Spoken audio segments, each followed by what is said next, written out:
Greetings, fellow humans. Bad Mark here with another transmission from Metre Keyboards, and today we're taking a look at a new switch, or a newer switch. It has been out for a little while. The Akko Creamy Purple. It's a tactile switch from Akko, and I've got to say I've actually been using it here in this board, and I've been quite enjoying it. It's funny because this does have a very heavy bump, but it also has a short travel, literally 75% over the standard switch, 3 millimeters. And as some may know, if you've watched my channel for some time, I do like making Franken switches. I actually make a lot more Franken switches than I do actual videos of them, because if I did videos of the Franken switches that I made, of all of them, I would only be making Franken switch videos. But one of the things that I like with certain stems and certain housings, just different combinations, sometimes even the spring, is I can get this really short travel. Now, it's funny because most of them, they work. That's one thing that I've learned before making an entire batch of Franken switches, is to make sure that the switch works, because even though it might feel nice, it might not be actuating the leaf springs inside. But there has been a few Franken switches that I've made that have a really nice heavy tactile bump, but a short travel.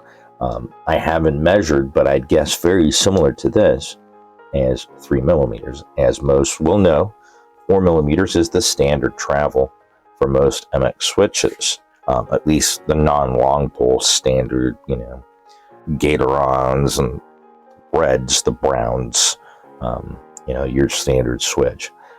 Long poles have come out, and the longer they are, the shorter the distance they're going to have, and obviously depending on the cavity inside of the switch itself. But this switch I have been using, and I have been enjoying thoroughly. Now, Akko has been known for delivering some quality switches at affordable prices for quite some time now. But one thing that I have personally noticed is that they've moved away from the wing latch of, say, so this is the Akko Starfish. I have quite a few of these in builds that I have and builds that I've made for friends and acquaintances. One thing about Akko, they've always had some really nice boxes. Inside of the box, as always, they have basically something that serves as a switch looping station. But the beauty is, as compared to some of the older Akko switches, which, now don't get me wrong, they were nice, but they were much nicer when they were lubed, because most of them did not come lubed, although some were available lubed. Sometimes in limited quantities, but obviously at a little bit of a higher price. But nowadays we have pre-lubed, and Akko, not only did we have on a lot of switches from Akko back then, especially the CS series, a polycarbonate clear top, which, don't get me wrong, went to a decent sound, but always leaned a little bit more towards the clack, as PC tends to do, which is fine. Don't get me wrong, I have some clacky builds that I quite enjoy, but they've moved to, I don't know if they've just worked out something different with their manufacturers and created different molds, or if they're actually sourcing these from a different manufacturer. I assume that Akko probably sources from multiple manufacturers. That's my guess, though I could be wrong. But in these newer switches that they've been releasing as of late, they are comparable to higher price switches, in my opinion. Not only, this one, like I said, it matches what I've made in some Franken switches that I really enjoy using. And just to give you an idea, this has a beginning force of 30 grams, but then to hit over that tactile bump. It's so sharp.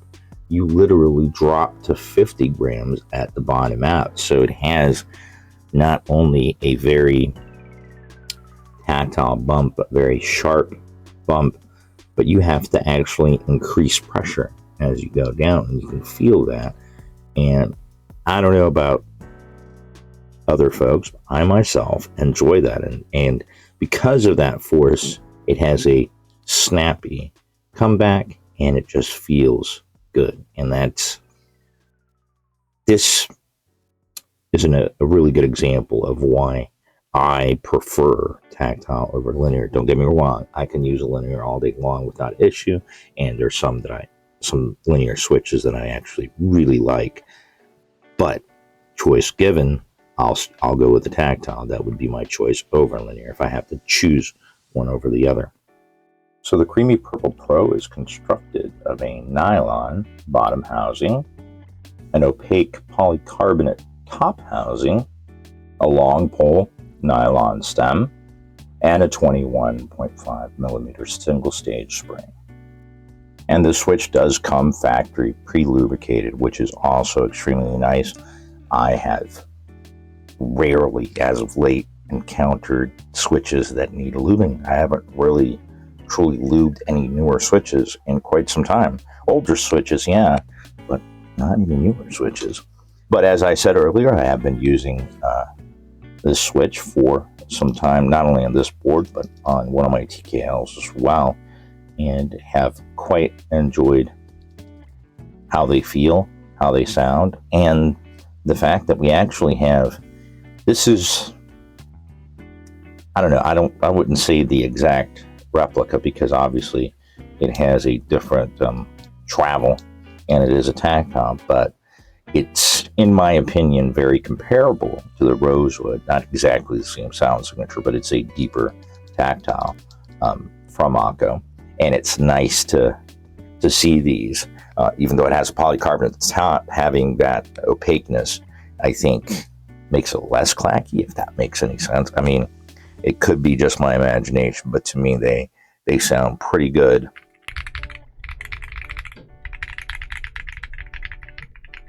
And poppy, yet deeper, all at the same time. So I'm going to go ahead and leave you with stock sound test. These Akko Creamy Purple Pro, very short travel tactile switches from Akko that I quite enjoy. I've loaded them up onto this Mod 003 with DCX Dark Solarized Cherry Double Shot PVT keycaps. I do hope that you enjoyed the review and the sound test. And until the next transmission, keep calm and keyboard on.